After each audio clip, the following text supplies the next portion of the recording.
Does your personality dictate the type of skating that you do?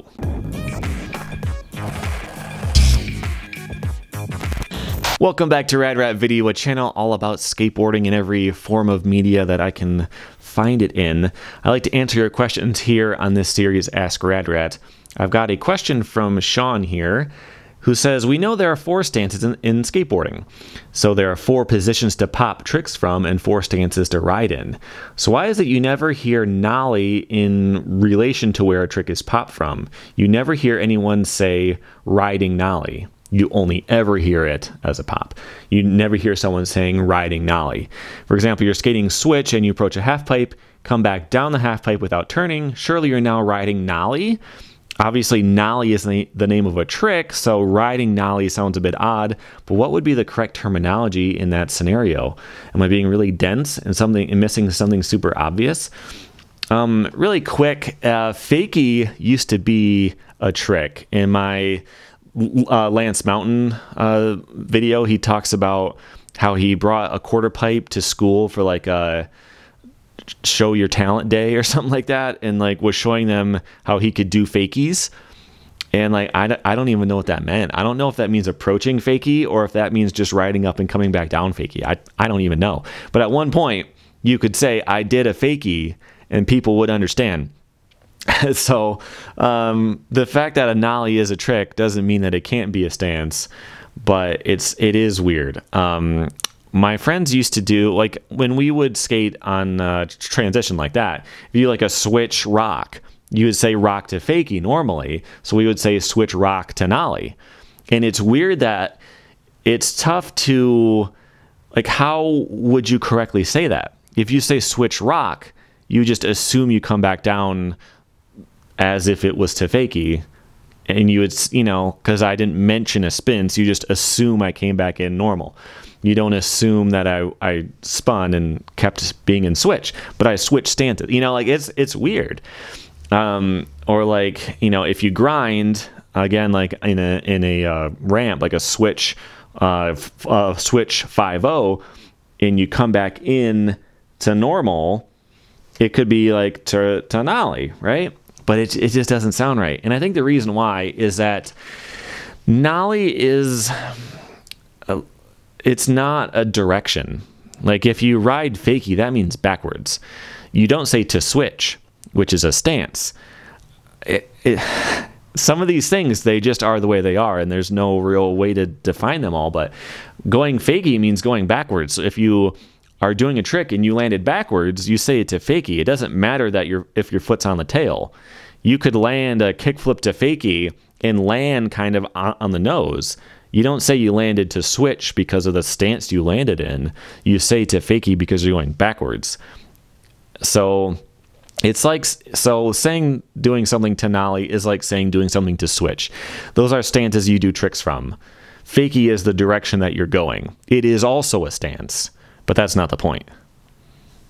Hopefully that helps. I know that's not really an answer, but we're just stuck with the stuff we got. You know, skateboarding terminology just kind of developed, and we've got what we've got. I'm sorry about that. Also, I had 2 questions that were very similar, and I put them both on this list, and I was like, man, 2 people are asking about landing tricks to nollie. What a crazy coincidence. They're both from you, Sean. If you send a question through the site, I will definitely get it, but the wait time is variable. Sometimes it could be 3-4 months. Sometimes it could be pretty quick. Like if you sent one this morning and I'm filming right now, it might be pretty quick, but I had this long list, and I like to do them in a batch. So if you don't see a question right away, you don't have to resend it.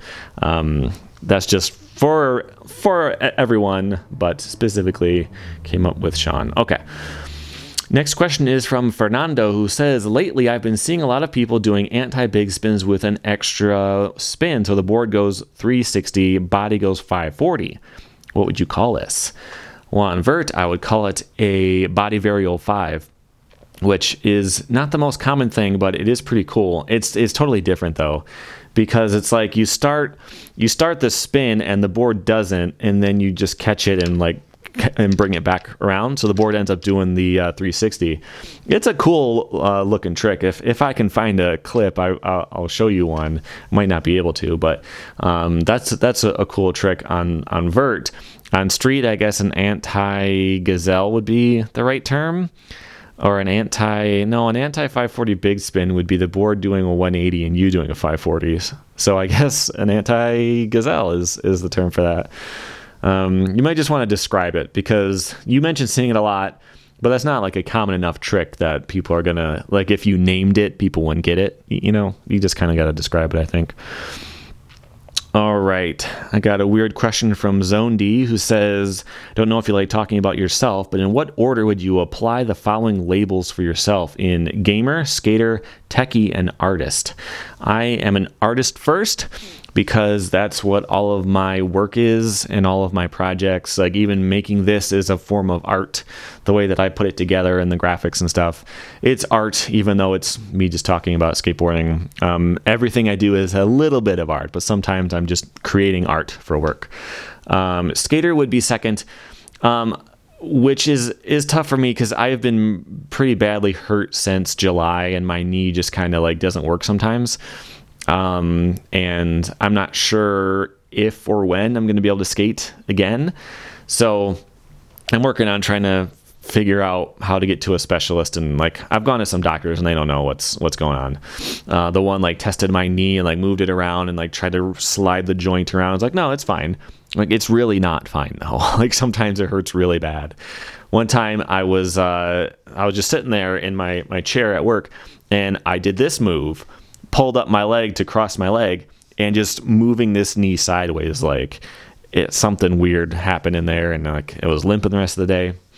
So I would still consider myself a skater because it's so important to me, and I'm always like talking about skating. I'm always, you know, watching skating, always playing skating games. I'm always doing things related to skateboarding, even though I haven't been able to do it for a little while now.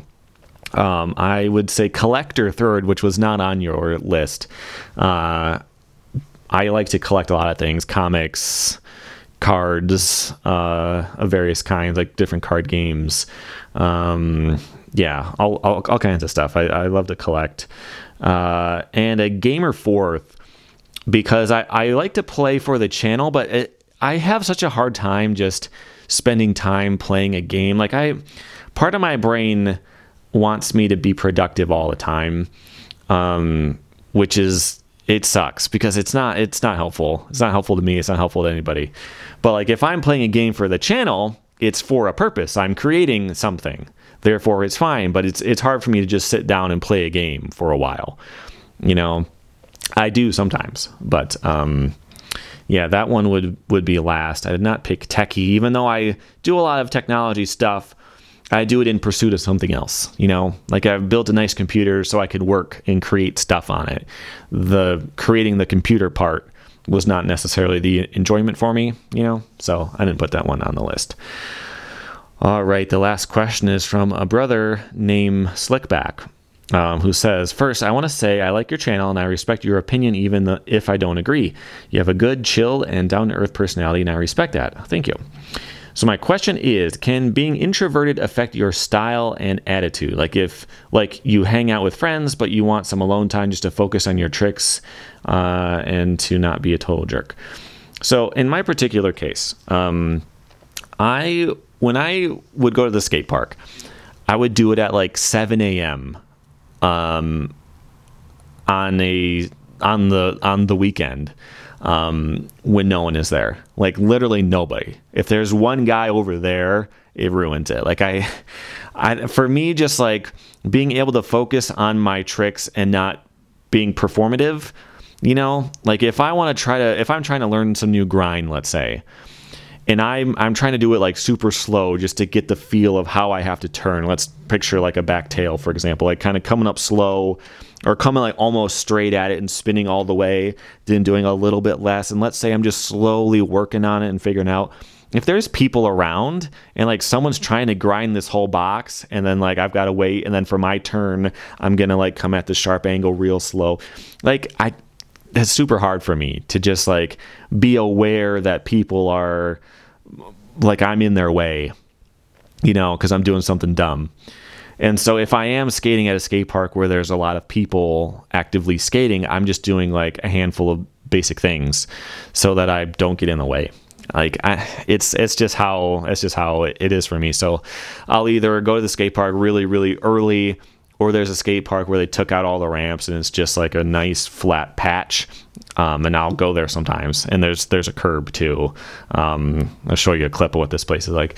And like that is almost always empty. There's kids at the playground, but that doesn't really get to me.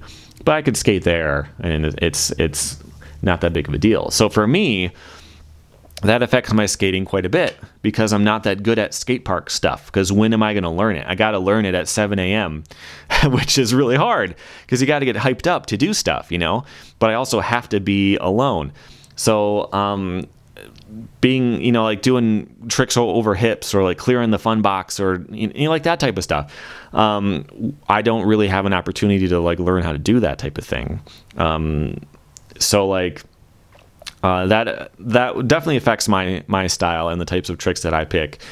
And it affects the fact that I don't really do gaps. I mean, right now, like I mentioned, I've been hurt, and I'm probably not going to get into gaps even if I get better, because, you know, I won't really trust my knee. But that you have to have somebody there and like build on them. When I used to skate with my friend Tony all the time, we would do like, it wouldn't be anything huge, but we'd find a couple of stairs or like a little drop, and like he would ollie it, then I would ollie it, and then he would try to heel flip it, I'd try to kick flip it, and then, you know, I'd try to like do something up it in some kind of weird way, and you just build on it, and eventually you're doing something pretty good.